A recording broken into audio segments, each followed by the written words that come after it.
Let's talk about rain gardens. John Gleason is a landscape architect, and he has been practicing landscape architecture for at least 30 years. He has a Bachelor in Landscape Architecture from Louisiana State University. He's worked in the public sector and the private sector. How long have you been with the city, John? 20 years, woo! But we're lucky to have John. He's done a lot of really great projects around town, and he works with the Watershed Protection Department on all kinds of landscape projects. He specializes in sustainable landscaping. At the city, he is a project manager. He does landscape design. John has been the Integrated Pest Management Coordinator for the last 14 years, and recently he passed that baton to me, so he and I work very closely. IPM being Integrated Pest Management and trying to reduce the amount of pesticides we use in the city. We actually just did a survey of all the city departments' pesticide use, and there's hardly any. It was fantastic. So, John is going to talk about rain gardens, and we've allowed some extra time for questions. He's fine if you ask questions during, and we decided to skip the microphone. He's going to repeat the questions. So please welcome John Gleason, landscape architect.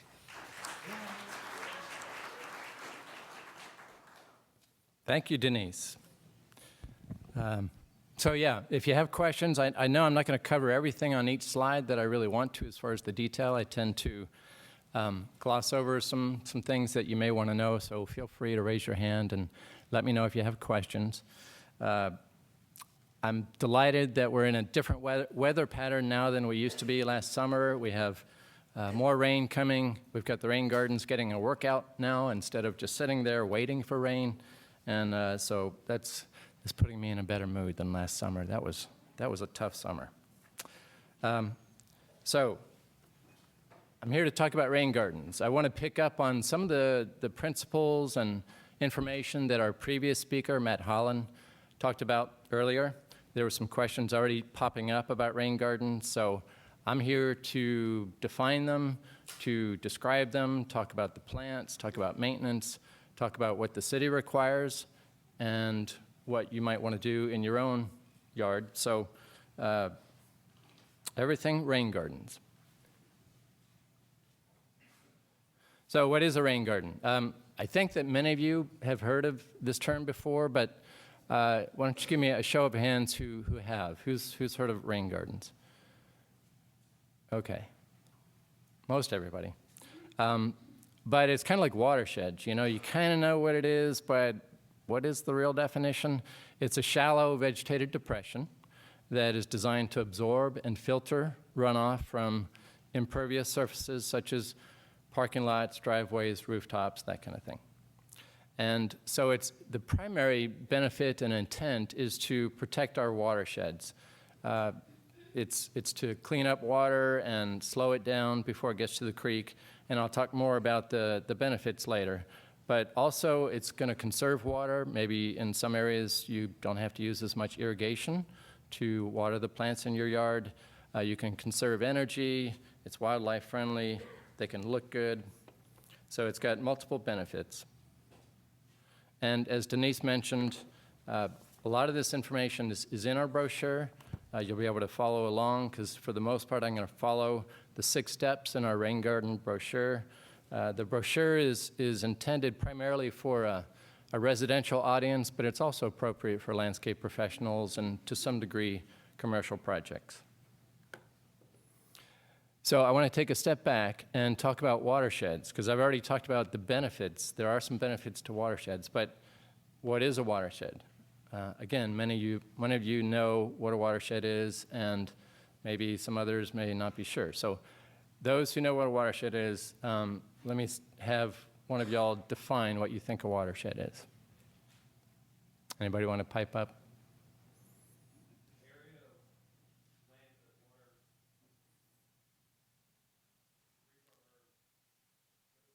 Okay, an area. There you go.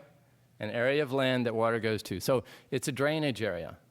Some people say, well, water catchment is a better way to describe it, but it's an area of land where the water will drain to a specific spot, be it a creek, a lake, or whatever. So a lake can have a drainage area. A creek can have a drainage area. It would be a certain spot along that creek.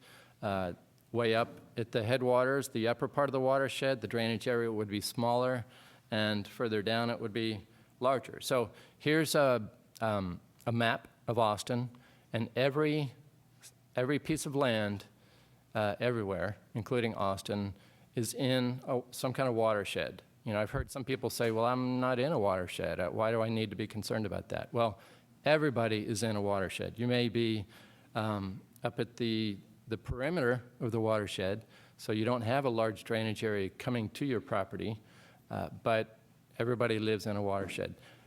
The rain that falls on your property drains somewhere, and normally in Austin we have 40 or 50 creeks or so, depending on how you define them and name them. So each of these shapes here is a watershed that is draining to a specific creek in Austin. And the big heavy line near the top shows the divide between drainage basins in Texas, in this central Texas area. So the northern part of Austin drains to the Brazos River, but North Austin on downward goes to the Colorado River Basin. So we know that's Ladybird Lake and all that on down. So everybody lives in a watershed. Now what's impervious cover? Impervious cover are all those hard elements in the landscape that prevent water from soaking into the land and draining slowly to the creek. So, and there are many problems with impervious cover. When an area urbanizes, it sets up a whole different hydrological regime for watersheds. Water that used to soak in and reach the creek slowly before there was so much urban area, now gets very quickly, runs off very quickly. And that leads to a lot of problems in urban areas: flooding, erosion, water pollution. The Austin area tends to go through either droughts or flooding. So, you know, stick around, weather's always going to change. But it really sets up a big problem for our drainage areas, our creeks. When water used to go to a creek slowly, then you would have perennial streams, you would have stable stream banks. When you've got all this flooding water coming towards the creeks, it starts scouring what was a narrow channel. It widens it, it deepens it. It takes all that excess water with lots of velocity, takes a lot of soil with it, and you tend to get these wide drainage channels that people might not even recognize as a creek. They would call it a ditch, you know. So it really has a lot of negative consequences, impervious cover does, to our watersheds and our creeks.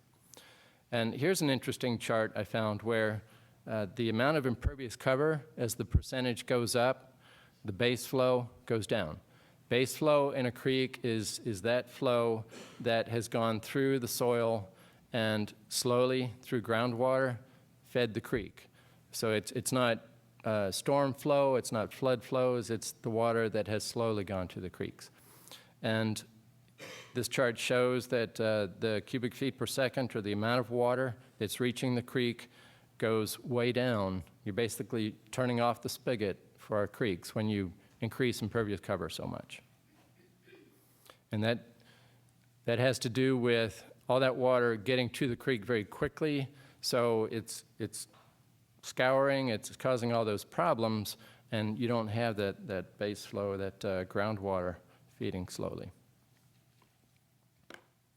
So that's one of the ways that rain gardens can benefit the environment, is increasing base flow, getting the water to infiltrate and soak in, and taking water from impervious cover and slowing it down. So these are kind of detention basins, water quality basins, all wrapped up in one.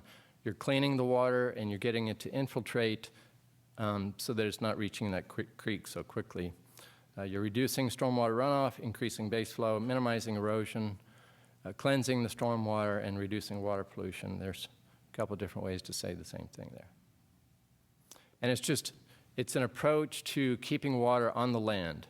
I'm going to talk about other ways that you can do that, where you can improve the soil, get more of the water to infiltrate, but Rain gardens are generally put in the pathway of concentrated flow from impervious cover, and it's holding on to it and getting the water to soak in. So the brochure talks about 6 steps on putting a rain garden in your own property. We have, an earlier question came up as far as what the city requires and what is the guidance for rain gardens. We have this brochure that again is intended for homeowners and property owners, residential properties. And the guidance that we have for commercial property owners, land developers, is quite different. These are requirements, and they're in what's called the Environmental Criteria Manual. Matt mentioned that you can go online, do a search for Environmental Criteria Manual, section 1.6.7.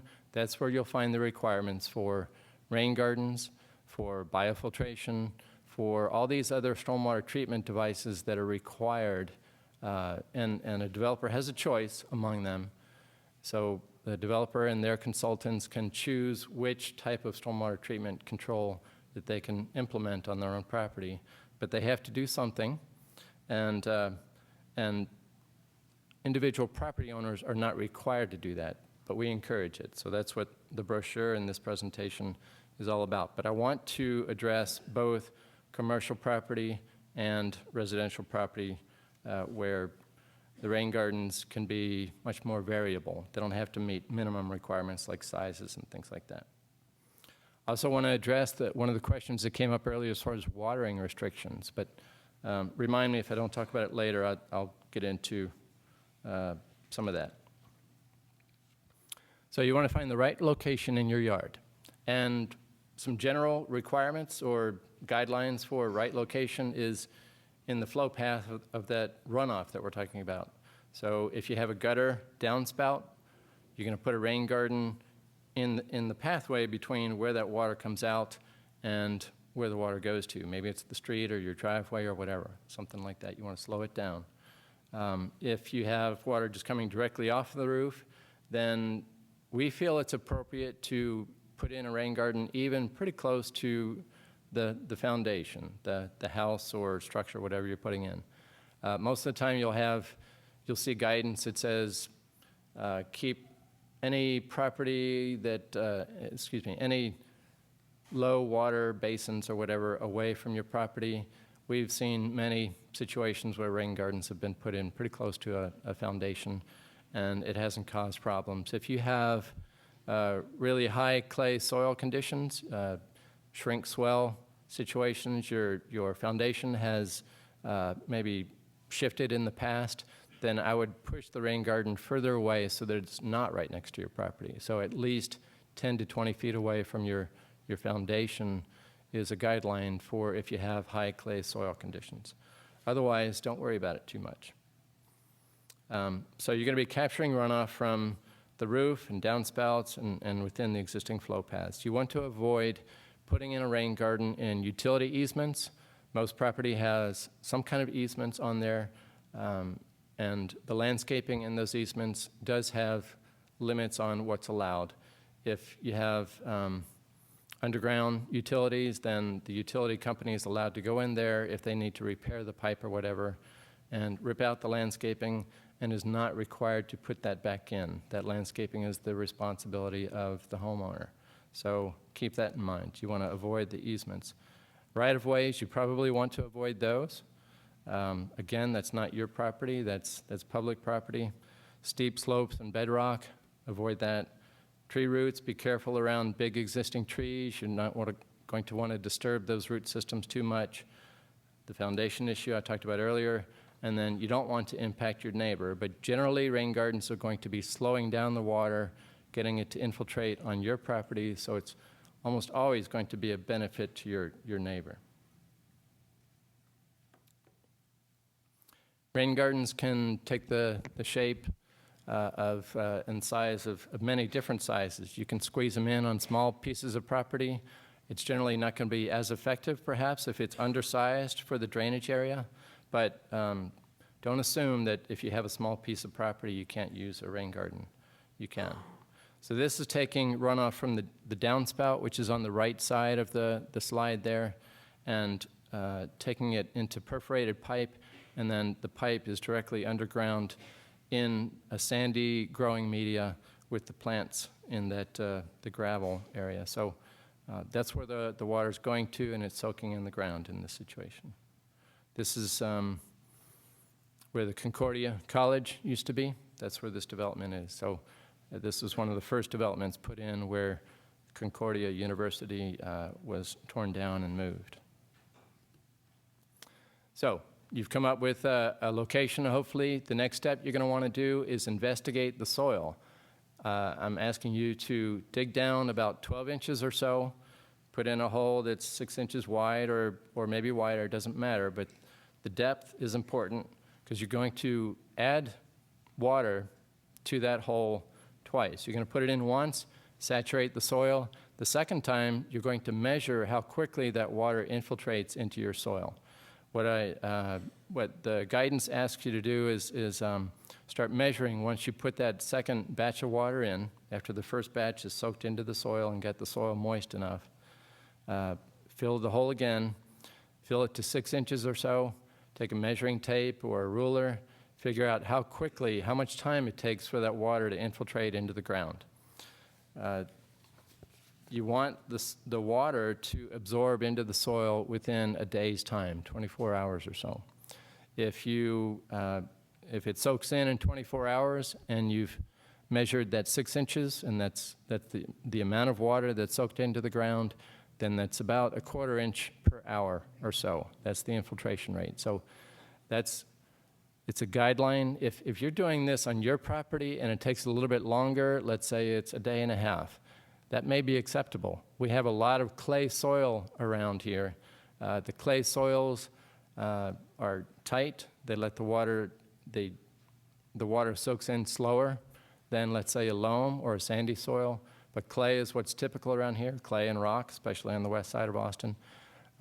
So there are areas of town where you have really heavy, what are called fat clays. And some of those are used for like a pond liner. Somebody mentioned earlier the Central Park wet pond. Well, that's a stormwater pond that takes runoff from a 172 drainage area and holds the water permanently and cleans the water that way. If you have clays that are so fat, so thick that they don't let water to soak into the ground, then that's probably a poor spot to put in a rain garden, because you want to get the water to infiltrate so that you don't set up mosquito growing conditions. If the water takes, generally it takes mosquito larvae like 4 to 5 days to go from the larva to the adult stage. You want to avoid creating problems like that. So if the water is taking too long to infiltrate, that's not a good spot for the rain garden. But even on the same property, you'll often find different infiltration rates. For example, somebody mentioned, I think Matt mentioned the One Texas Center rain gardens. In one spot, we had suitable infiltration rates to put in a rain garden that had no drainage pipe, so we just let water soak in. In another spot nearby on the Barton Springs side of things, water, and this was a disturbed kind of urban area, so that's part of the reason why we had such different soil conditions. But we had to put drainage pipe in one of the other rain gardens because the water was soaking in slower. So that drainage pipe under the ground allows for that, allowed for us to avoid those nuisance soil conditions. You want to determine the size of your rain garden. And in if you're doing a commercial property for land development, then there are minimum requirements. You have to have a certain size. But for residential rain gardens, I'm giving you guidance here, but there are no minimum requirements. So even a small rain garden would be helpful if you're able to squeeze one in a small spot. You want, generally we're asking you to look for holding about 1 inch of runoff in the 6-inch deep rain garden. So, and the inch of runoff, when it's falling on a larger area, like a rooftop, for example, or a driveway or something, then the guidance that we have here If you go according to this sizing guidance, then you'll be capturing about 6 inches of water using this guidance here. So you want to determine the drainage area in square feet. So for example, on this example, we're looking at a rooftop that is 450 square feet. You want to divide that 450 square feet, for example, by 6 to determine the garden area size. And that is the footprint of the garden, the amount of square footage that the rain garden takes up. And we're assuming that you're going to make it 6 inches deep. If you had a 12-inch rain garden, then you could make the rain garden footprint smaller. Question? You can make it smaller, right. Yeah, that was the question. If you made it deeper, then you could make it smaller. But again, this is just guidance. I mean, I would love for you to make a very large rain garden that's kind of oversized. That way we could capture more water, and maybe a larger storm event could be captured as opposed to a half-inch rain or a 1-inch rain or something. So this is very flexible when it comes to residential rain gardens. So here are some examples on rain garden sizes. These are numbers all in square feet. We've taken, in this example, calculation of drainage area of 200 square feet, divided it by 6, and you got a 33 square foot rain garden. But then there are other drainage area sizes and their corresponding dimensions and rain garden sizes. So just some kind of a go-by.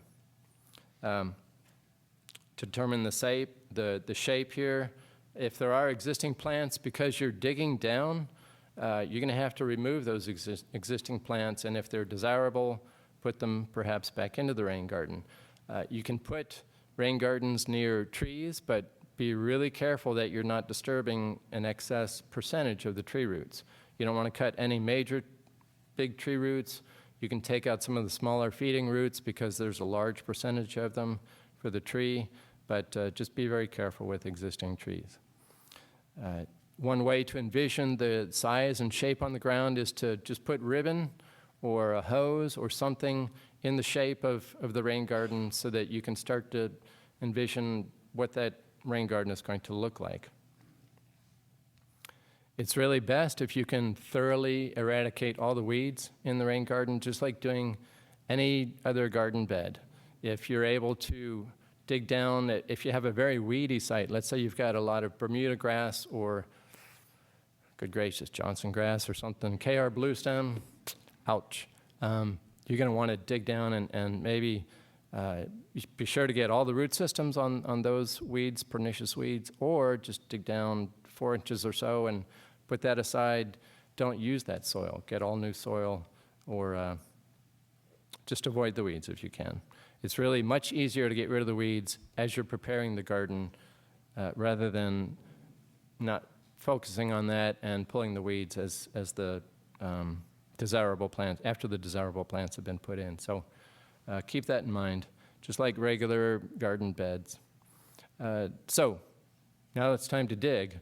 You're going to excavate 6 to 8 inches of soil, again, avoiding tree roots. On the downhill side, you want to create a berm.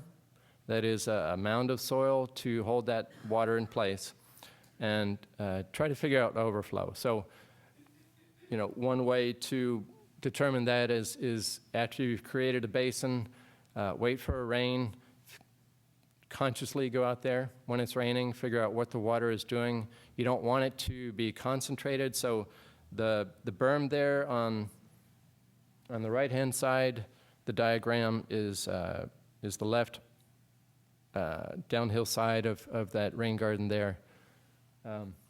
So that's where the water can overflow. Once the rain garden is filled, it can go, ideally you would make that fairly level and it would sheet flow over that berm. You may want to put some gravel or rock to hold that soil in place, or plants, any way that you can keep that soil stable. And generally we encourage you to over excavate at least a couple inches, maybe a little bit deeper, and put in some sandy soil, compost, some amendments that you would typically use in a regular garden bed to get that water to soak in within the top few inches a little bit quicker and to have your plants grow. Enhancing that garden soil, you want to check the depth. So one way to do that is to use a 2x4, put a level on it, and figure out are the sides of the garden fairly the same elevation, or are they different? Question here. Yes, sir. I just wanted to ask, you were talking about testing the composition of your soil and high clay soils. What options do you have with the whole lot? Is there some sort of, can I dig down my rain garden and, amend it with some sort of loam or sand and put some sort of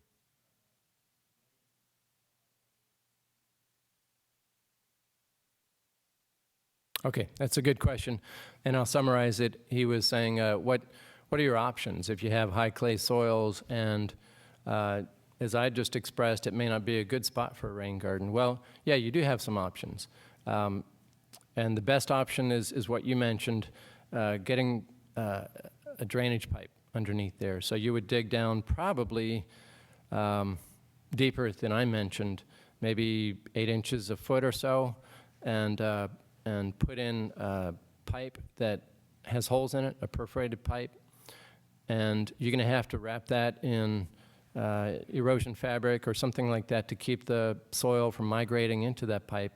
But as long as you've got a spot for that water to drain to, if there's enough slope on your property so that any underdrain has a place to have an outlet, then that would be the way to, just like we've done over at our office building there at One Texas Center. We were concerned about whether that water would vacate within 24 to 48 hours, and that's what we did. We put in drainage pipe. So that's the best approach. I mean, I have seen and heard of kind of constructed wetlands where the water is held for longer time periods, but then you're getting into a situation where if you don't have mosquito fish or use dunks or something like that to address the mosquito infestations, then you're going to have to deal with it with the drainage pipe. So pretty simple stuff. I mean, we're doing a garden bed that's just a little bit lower. We're making sure that we, generally we're encouraging runoff from impervious cover to go to these areas. We have actually even put in rain gardens where the drainage area was just pervious cover, presumably, but it was compacted clay soil for a school playground, so it acted as more impervious than you might think. So anywhere where you've got more runoff than what you want to deal with, it's eroding perhaps, or you're in a situation where you think a rain garden would be useful, then that's what we're talking about. And after, our initial plant lists, our recommendations for plants were for plants that were called facultative. That's a term that scientists use for plants that can take both flooding and drought. And the plant list gets kind of small. I mean, there's not every plant can take inundation like what we're setting up. As we, now that we've gone through last year's drought, and the state climatologist is saying that there's going to be future droughts similar to that. We may be in a dry period here. I'm leaning towards more drought-tolerant plants, xeriscape plants that hopefully like the little bit of extra water that you're giving it. I think the plant height makes a big difference. We've put in ponds that they're called biofiltration ponds, where the basin gets even deeper. There's one over at the Gables Park Plaza at the intersection of Cesar Chavez and North Lamar. That basin is a biofiltration basin that has 5 feet of inundation depth. So it floods, if you get a big enough rain, that water will be 5 feet deep. Relatively few plants we're finding are able to take those conditions. So switchgrass, which is a tall native clump grass, is doing the best there. We've lost things like Gulf Coast muley, big muley, black-eyed Susan. Some of those other plants can't take that condition because they're, my guess is that they're shorter, that they can't be totally underwater. If you have a very deep basin, you want to have plants that have growing condition. The height of the plant is tall enough so that it can breathe when its roots are saturated like that.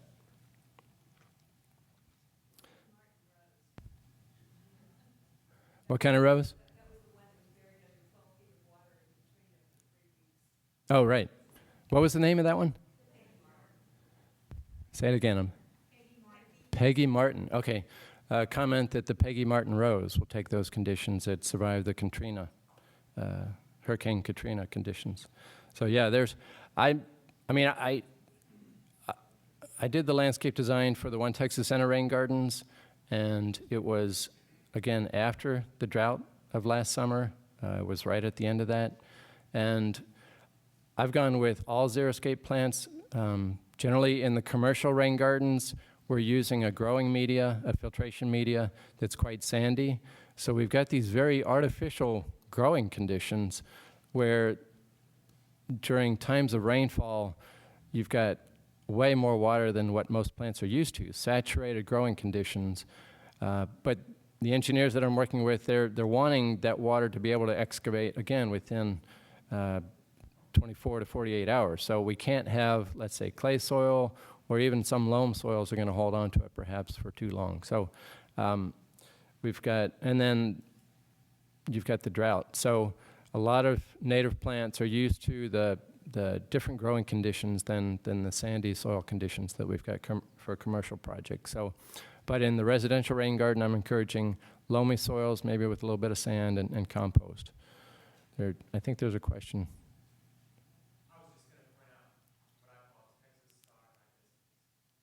Texas Star Hibiscus is a suggestion there. I think that's a good one.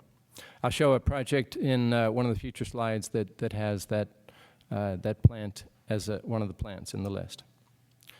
But I think, basically this is, even though I'm sure there were rain gardens throughout history, this is relatively new technology for a lot of those in the landscape profession. So we're going to have to relearn or learn for the first time which plants are best for Central Texas growing conditions and rain gardens. I personally think that a lot of plants out there can take saturated soil conditions for 12, 24 hours, and it's not going to be a problem. They appreciate that, but I would probably avoid those plants that you think really need good drainage all the time. Some of the plants that occur to me that would fall in that category would be like Artemisia or rosemary, or those plants that most books and most professionals say you may want to raise the bed, make sure that you don't have water at the root system for too long of a time period. You may want to be careful with those in rain gardens, but most other plants, cherry sage, all kinds of sages, perennials, native, certainly I would say native grasses are probably, in general, as a category, the most bulletproof plants that you're going to want to use for rain gardens.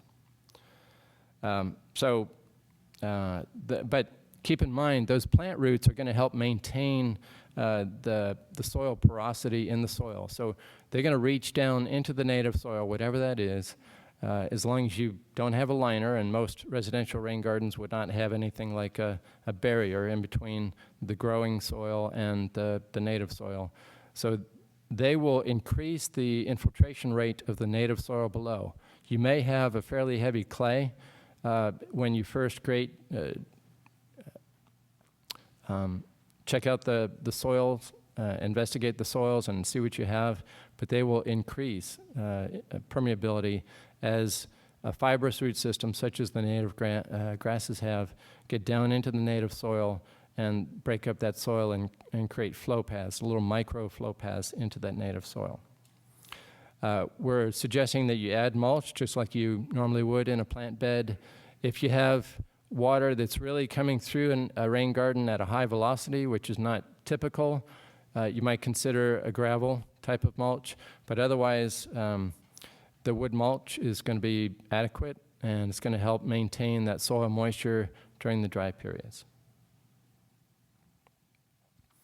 So at the diagram on the right there, you see where soil scientists and plant ecologists have taken a look at some of the native grasses that grow throughout the U.S. and including Central Texas. They've mapped the type of root system that they have, and this is just a graphic example of if you have the depth, if you have the planting depth available to these plants, many of the native grasses, such as little bluestem, Indian grass, big muley, things like that, they will get way down there and reach 2, 3, 4, 5, 6 feet. They will tend to grow and colonize within that kind of soil depth. So if you have it, they'll use it. For a relatively wet rain garden, I think we're going to have conditions where, for whatever reason, maybe you've got a rain garden where you've got condensate from your air conditioner that's routed to the rain garden. If you have growing conditions that have a little bit of extra moisture, then you might be able to get away with something like the bushy bluestem, which is on the upper left. And then the inland sea oats also likes that extra moisture.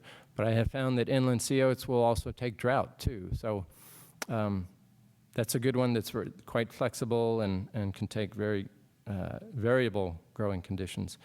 The plant on the lower left is switchgrass. So it's a very tall grass. It tends to be 5 or 6 feet tall. It may not be appropriate as far as the scale of your rain garden in a residential area, but it's one of the queen of grasses that I think is terrific for when you have appropriate conditions. I think that you can put in rain gardens even in shady areas. So I mentioned the inland sea oats in the center there. That loves shady conditions. We've got frostweed on the left. I've grown that in a rain garden. It looks great. The southwestern bristlegrass, which is on the right. It's generally not available in nurseries, but if it's in the area, it tends to colonize. So that's a great, what I consider to be an ornamental grass that's native. So anything that you think would be appropriate for shady areas in beds, try it out in a rain garden. The native sedges, I think, are terrific for that. Here's a rain garden at a residence where the runoff was coming from the homeowner's homeowner's rooftop, as well as the neighbor's rooftop, and there was a side yard where the water was collecting. So the landscape designer decided to go ahead and just dig down a little bit deeper, make the area defined with a rain garden, put gravel and rock around it, and put in plants that have been doing just great there. I think we've got liriope, the evergreen ground cover there. We've got, I believe that's switchgrass on the left, and some sedges and perennials. Just like any garden bed, the plants are going to go in small, but they'll tend to quickly take off in these growing conditions. You're setting up conditions where you're going to tend to have some weeds coming in. Anytime you've got soil and extra moisture and maybe some sunlight, you've got good growing conditions. So if you've got weeds that are nearby where the seeds are blowing in, then that's going to be a situation where you're just going to have to be paying attention to the weeds that might come in. Here are some rain gardens that some are local. The ones on the left there are from Minnesota. Those are folks that really wanted a very colorful rain garden. They've got black-eyed Susan, all kinds of different plants, some of which grow down here, the gay feather, some other plants there. Those are terrific looking rain gardens. I'd love to see some of that kind of example down here in the Austin area. The big photograph on the right, that is Bannockburn Church on Brody Lane near William Cannon. They have some rain gardens where the water was coming off the rooftop and coming into an area near the entrance where the water was coming down so quickly and backing up, kind of causing a nuisance condition where the water was getting into the entry area there. So they gave it a spot for the water to drain to by digging down, creating rain gardens that are kind of in a linear fashion all throughout that campus there. but they do require maintenance. You're going to have weeds and other things growing in, just like any landscape has. Any landscape requires maintenance.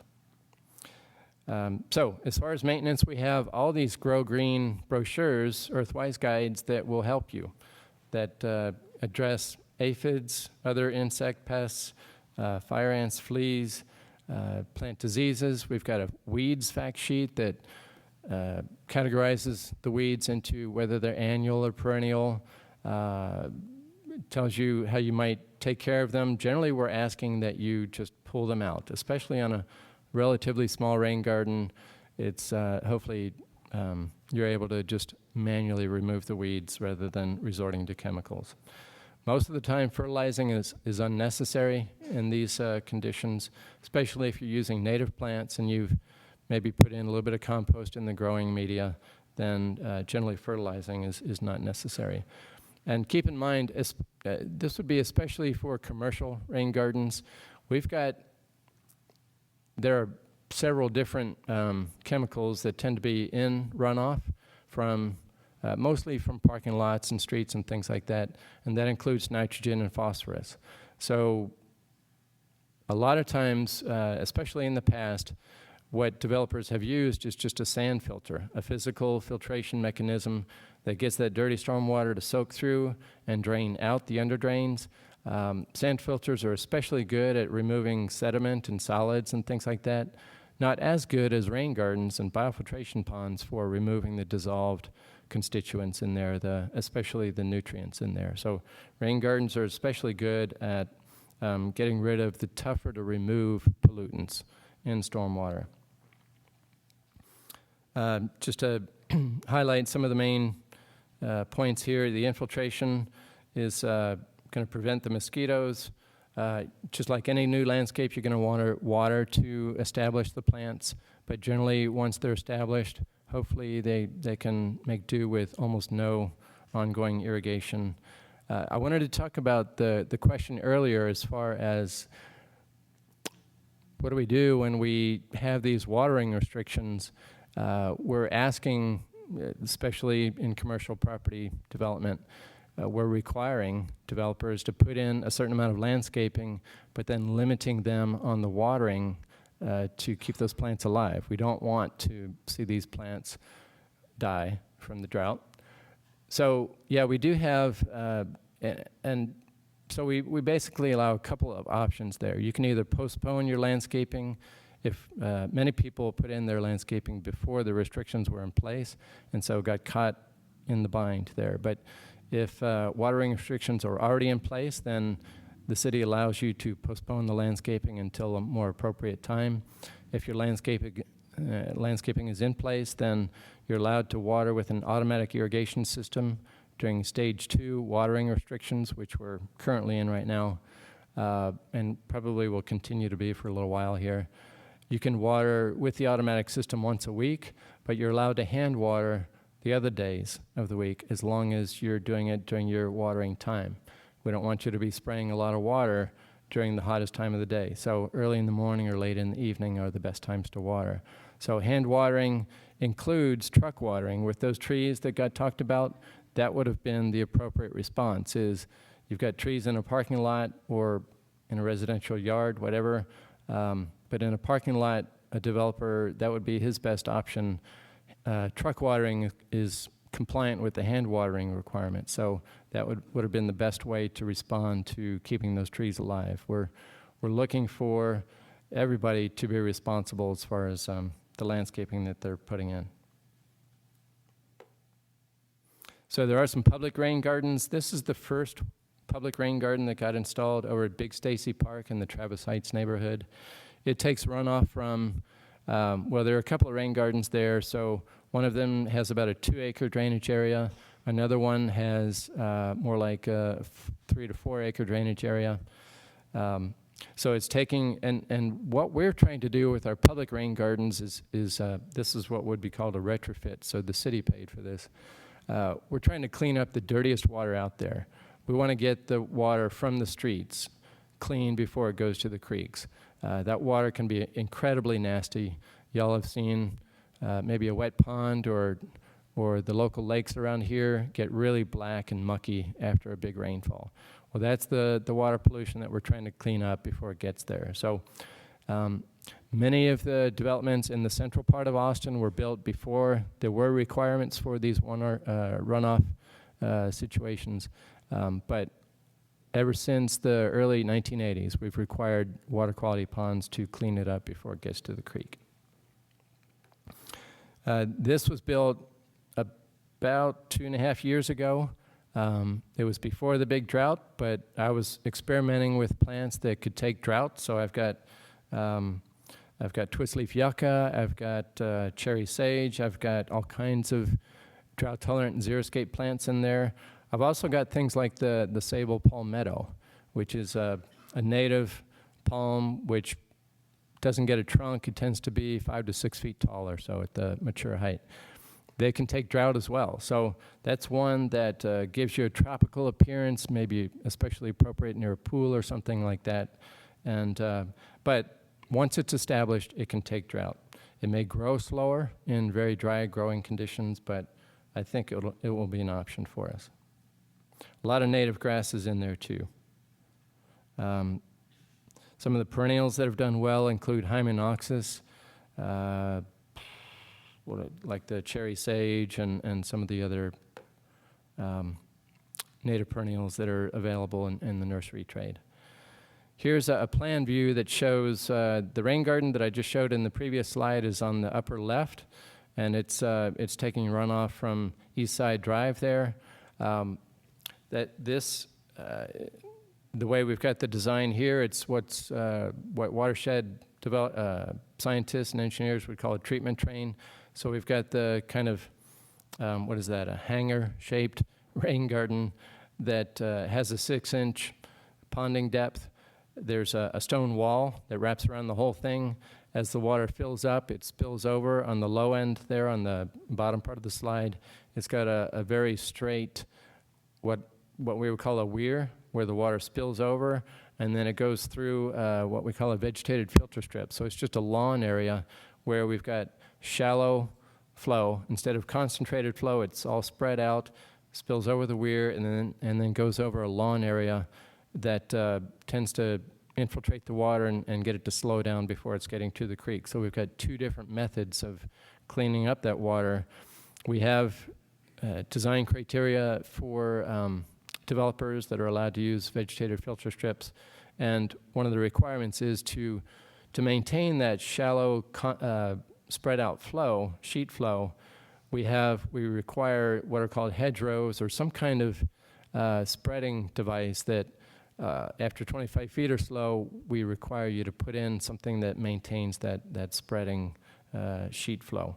So that's what those green lines are hedgerows to maintain shallow sheet flow as it heads towards the creek. And then the second rain garden is there on the lower right there. That's where the water, any water that hasn't gone into that first rain garden maybe it's bypassed, or there are a certain other sub-drainage area that goes to that second rain garden, goes in through a curb break and gets filtered, and then again flows to the creek after that. There's a photograph of the inlet for one of the rain gardens where we've busted out the 6-inch curb. We've got water, and the concrete has been warped to encourage water to flow in. So it's grabbing a lot of water. That's about a 3-foot wide opening. We've got riprap or rock right there at the inlet. If water's coming in very quickly, we've got a really big gully washer. It's going to tend to erode the inlet, so that might be an option for you if you've got a situation where the water's very concentrated. You may want to put some rock there at the inlet to make sure that that inlet is not eroding. There's another photograph of the rain garden on East Side Drive. There are some trees in there. There's no underdrain here. This is just an infiltration type of rain garden. With our soil investigation, we found that the soils were adequate for the rain garden here. So I encourage you to put in trees and all kinds of plants there, whatever you think would look best for your situation.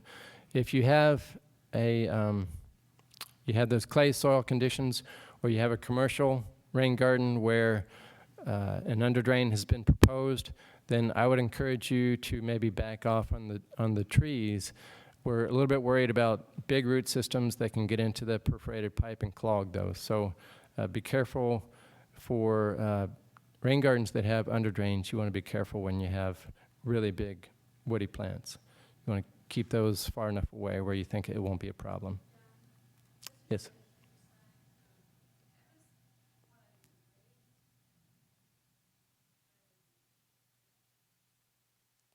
It's a little tough, yeah, with that view. But what you're seeing on the right is that's the higher area, and then that wall in between the grass strip there, which is next to the road, and the rain garden, that's a drop of about 12 to 15 inches. Okay, it's a little hard to see in this perspective, but that drops down quite a bit because that's the high end. And then the rain garden is flat. And then the weir that I talked about where the water spills over is on the left there. The hedgerow that you see is one of the hedgerows shows up on the left. That's all big muley that is trying to keep that shallow sheet flow. And there's a 6-inch drop in between the wall that's on the higher end and the lower end to maintain that weir and constrain it so that water only comes out on the low end and gets into the vegetated filter strip. Question here.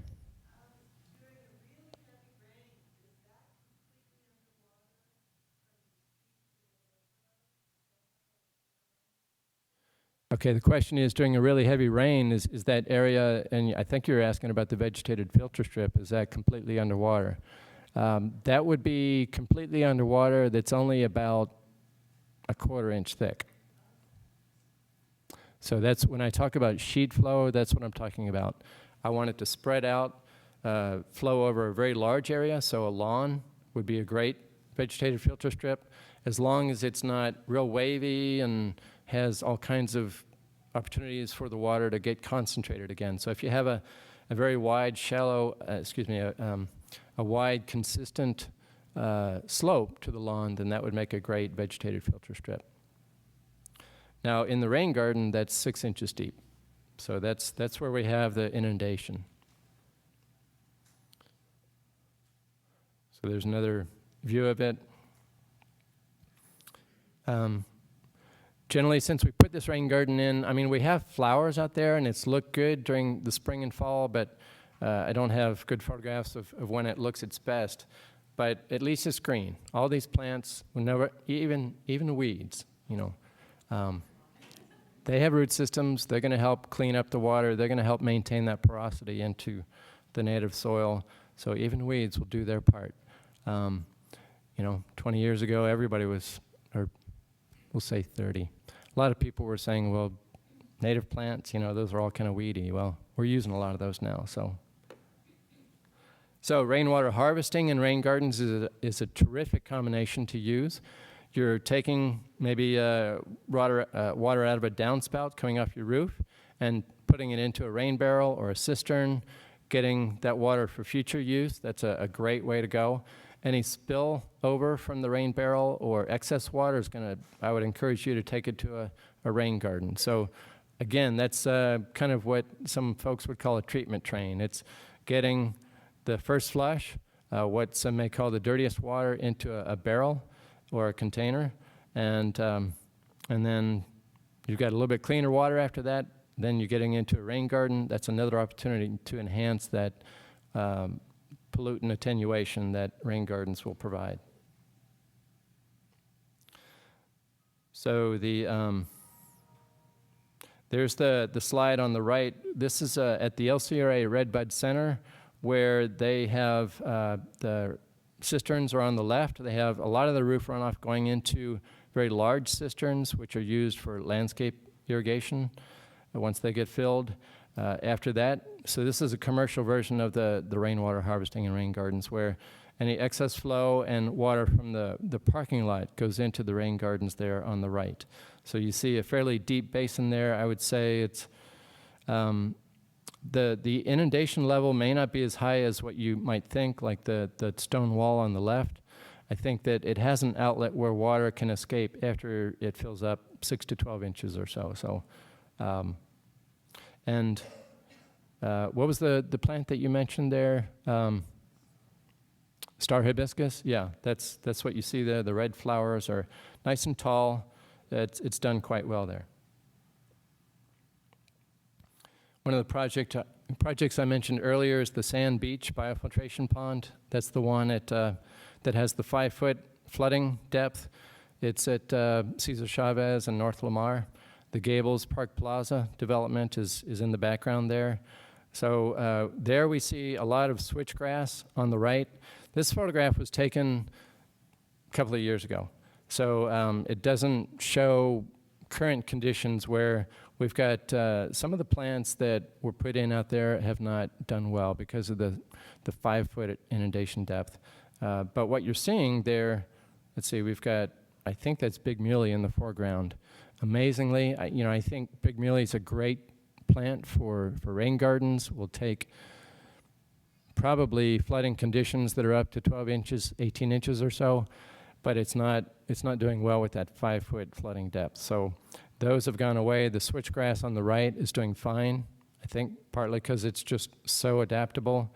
The obedient plant that you see in the mid-ground there, that is also a species that's doing fine. It's not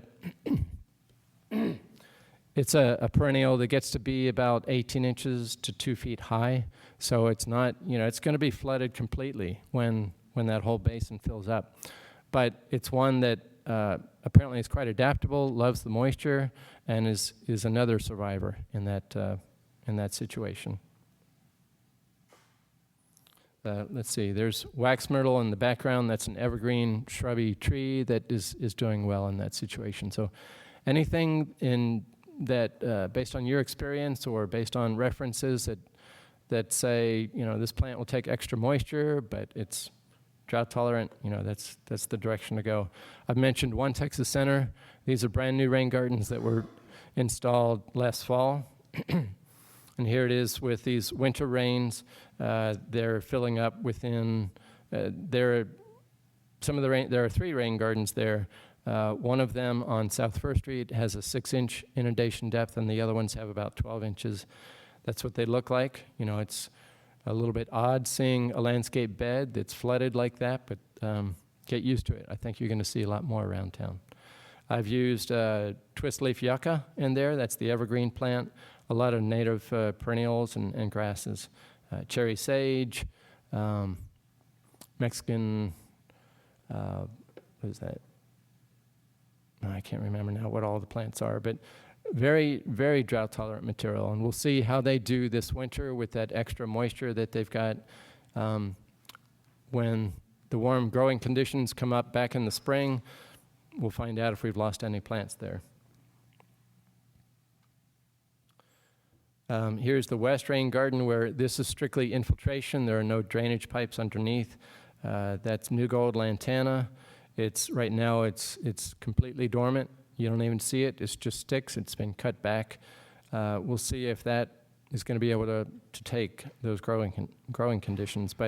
And then we've got Esperanza. We've got flame leaf sumac, mealy blue sage, wine cup. We'll see how we do. Here's a kind of a different approach on rain gardens. You might call these rain gardens, but I've used the term infiltration gardens, where the runoff is coming from the roof. You see quite a bit of slope in this front yard in Jester Estates.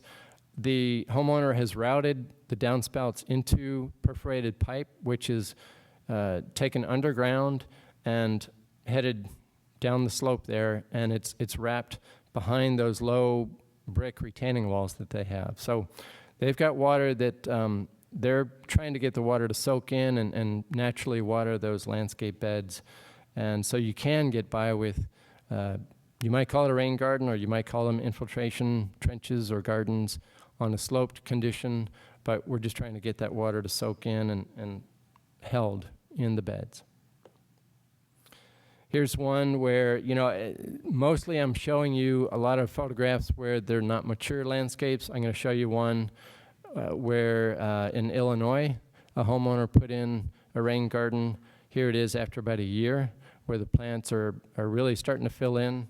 But after a couple of years, this is what they look like. So just, as always, when you put in a landscape, always keep in mind the mature size of the plant, space them so that they have room to really fill in. Envision what that's going to look like when they get 3 or 4 feet tall. You know, it's totally different from the previous slide, and when they're first put in, if they're 1-gallon plants, you barely see them. So I always try to let people know these landscapes, depending on the plants that you use, can change so much. So unless you're using really large specimens early on, keep in mind that what looks like a relatively tame, low landscape can get out of hand if you're not careful on the mature size. So that looks like a pennisetum in the grass in the center. I'm not certain. Looks like brown-eyed or black-eyed Susan on the left. And I'm not certain what all those plants are. They're more northern plants. Okay, we talked about porous pavement a little bit with Matt Holland's presentation. And he did mention that there are many examples where there are poor installation or poor maintenance practices have allowed a situation where the porous pavement has clogged up or it didn't infiltrate right from the start. So, but I think it also got mentioned that the newer technology is generally better. We are able to get infiltration more often with porous pavement, and we're able to meet the requirements that we're looking for. I encourage porous pavement, again, everywhere, residential, commercial, whether you have to put it in or not. It's a good thing. But as got mentioned, there are what some people say would be porous pavement may or may not be porous pavement, like the hike and bike trails. You know, the gravel, the big aggregate used in the hike and bike trails would allow plenty of infiltration, but there are a lot of clay particles and fines in the decomposed granite that's used. So when you get it nice and thick in there and it gets compacted from foot traffic, it's not going to act like pervious pavement. So there'll be some porosity to it, but not that much. Here we're seeing a couple of the newer products, the pervious concrete, which is on the left there.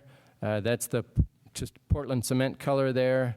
You can either apply a color to it afterwards or make an integral mix. But that's concrete that has no fines. You've got the gravel, you've got the Portland cement, you've got water, but no sand in the mix. So, and then typically it has some kind of admixture, some kind of special ingredient like magnesium or some other polymer that tends to help bind those larger aggregates and create the pores so that water can soak in. Generally, what's recommended is that you have these porous pavement areas where they're not at the low end of a drainage area. They're going to tend to different materials like leaves or sediment or whatever fines are coming off of your roof or pavement are going to tend to clog those pores. So generally, it's recommended that you put porous pavement, you raise it a little bit so that the only drainage area is water, the rainwater that's falling directly on it. It's best to not put it in a basin. Thank you. And then on the right, we've got interlocking pavers with the gravel in between. So those are successful installations where water is actually soaking into the ground like you want. The soil below has to be compacted a little bit so that it can support the vehicular traffic. But generally, if you're not overly compacting it, then you can get some infiltration.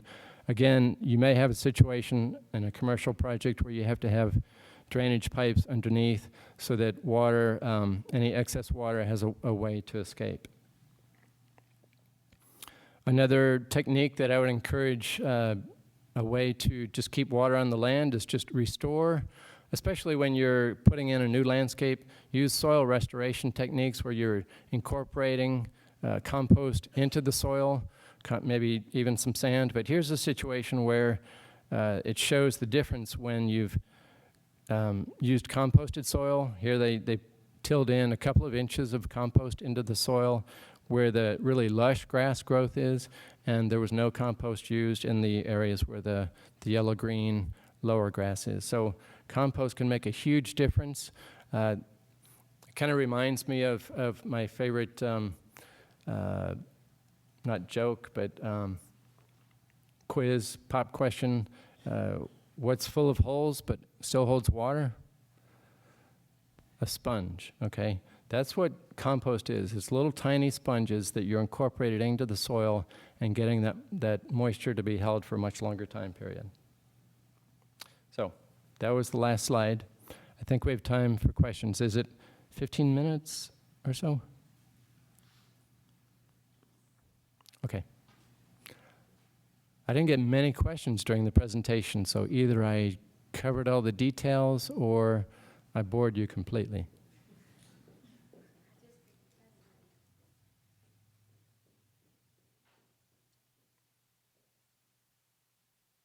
About crushed granite, one of the components of granite is feldspar, and one of the things I have a problem with it is feldspar decays into clay. So basically, when you put down the granite, it's eventually going to decay and become impervious. On top, and initially it's normal impervious. So. Okay, I didn't hear everything, but what I heard was that decomposed granite has feldspar in it. And the feldspar decays into clay when it weathers. So. Okay. So over time, that feldspar will break down into very fine particles of clay. So,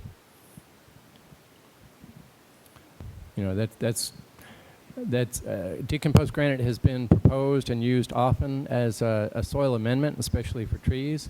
It's got some great characteristics that help grow plants, but when it's used as a pathway, it does tend to be less pervious. Question? Hi. My question is in linear configuration. If you have a rather long, what I would call more a rain creek that's directing waters, the first part of the question is, can we utilize the berm for planting for plant material that maybe is less tolerant of the inundated environment? Is that just as successful? So your question was about a more linear A more area. linear treatment. You showed some pictures of Right. very long ones, and maybe rather than having all stone, you could perhaps use those berms to plant with plants that maybe wouldn't tolerate the inundated environment. Then their root system could come down. That wouldn't impact, it would actually benefit, wouldn't it? Yeah, so if you have a rain garden that's linear and a berm is created to constrain that water and make it pond, then as you mentioned, you would just have to use probably more drought-tolerant plants on the berm, because anytime you're raising a bed, then that's going to be drier. So you have to use normally a bit more drought-tolerant plants. But if you're for on the berm. high side from the runoff, that upper part, would you impact the ability for it to?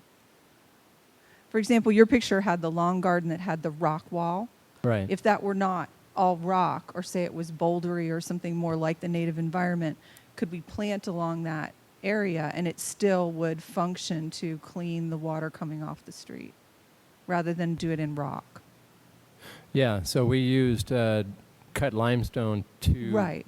to form the perimeter of the wall of that rain garden there. We could have done a berm, could have done it with a berm, would have been less expensive. But we had a drop of about 18 inches or so on the upper end, so we felt like we had to, and we wanted to take that up in a small area, so we created a wall with that. But you could do that with soil, as long as you're not trying to get soil to be in a vertical situation or a one-to-one slope or something where it's maybe less stable. So you want to use, normally we go with a 3-to-1 side slope on berms and mounded soil conditions, and that would be 3 feet horizontal, 1 foot height. So that's the 3-to-1 that I'm talking about. That's going to be a stable situation where if it's got turf or other type of plant roots holding it in place, generally it's not going to erode. But Very good. that would work great to constrain the rain garden. And then the second part of the question would be then you mentioned sand filters in some commercial projects, but if you were advising a residential client who, has a larger rain garden area, would that be beneficial to always include that sand base and then go up from there? Well, I mentioned the sand filtration, and since the mid '80s in the city of Austin, the default stormwater treatment device has been a sand filter, a horizontal sand filter. So runoff comes from the impervious cover, gets routed into oftentimes a basin that just has grass at first, which is a sedimentation forebay, and then the water flows by gravity into a horizontal sand layer, goes down through that, gets filtered, and then into the underdrain below. That you'll see, if you look for them, thousands of sand filters around town. So your question is, would it be better to have maybe plants and growing media above sand in that situation and make them into a rain garden? Is that what I'm hearing? I would say yes, that's always going to be encouraged. In fact, we're trying to steer developers away from sand filters these days and encourage them to use something that's better as far as stormwater pollution, such as rain gardens and biofiltration. So the size of the rain gardens and the size of the biofiltration for commercial properties is very similar to a sand filter. There's no penalty as far as going that route. I think they look better. We have seen situations where biofiltration ponds have been the pond of choice when the pond is in a high visibility situation. You got to have it look good. Most sand filters don't look very attractive. It looks like a sand pit. So when you have something that looks more attractive, like a rain garden or biofiltration, then you're going to be more likely to use it in a high visibility situation. Any landscape bed that is highly visible, I think, requires a bit more maintenance. You want to put in more money in your budget if it's got to look good all the time. You'll find that in these rain gardens, any litter on the ground or organic debris, leaves, things like that, will wash into the rain garden. So they are situations where, if the plants are kind of covering up the ground, then it becomes a non-issue. But if you can see the ground and you see the litter, then you're going to want that picked out pretty soon after the rain event. Okay, Kathy. Hi, John. Hi, Kathy. Kathy did the Bellamy residence rain garden design. Right. I wanted to give everybody a warning about that Bellamy garden. Oh, okay. Thank you. The first year we put in, maybe, there's a higher rain garden that then flows into a lower one in that picture. And we put inland sea oats in both of them. And by the second growing season, it was completely filled up. So, that might be what you want, but just know that inland sea oats, beware, because it was kind of a disappointment. So we had to take, most of those out so that she could have part of it be clear so you could still see the garden. So another thing I wanted to mention is to water the rain garden in a drought situation. The best way to do that, especially if there's a stream bed leading to it, is just to tell the homeowner to lay down the open hose on their watering day. I know that this is horrifying to use our water that way, but it's a way that you can water all the plants that are on the berm and the rain garden itself. So you can just run it, fill the rain garden, it will wick to all the plants, and then that's it. So that's just an easy way. Rather than trying to hand water on the rain garden, it's just a way to do it maybe every 4 to 6 weeks in a drought situation in the summer. Yeah, so you're describing flood irrigation, basically. That's Pretty much. Great way to really saturate the soil and Yes, get it through the summer. Yep. Yeah, rain gardens are a garden situation that's naturally set up for that kind of thing. It's a great way to go. And congratulations on that design. So, yeah, you brought up the issue of inland sea oats. That as many of you know, it's a plant that seeds out aggressively. So is switchgrass. So, for example, that biofiltration pond at Gables, the switchgrass is spreading in the bed areas where some of the other plant species have died. So in more extreme situations, you're going to find certain species are doing much better than others. Most landscapes are kind of dynamic. Any garden bed, sometimes you'll have a plant species that dies and has to be replaced. You can probably, count on that maybe double with rain gardens where we're just experimenting a little bit. Okay, thanks.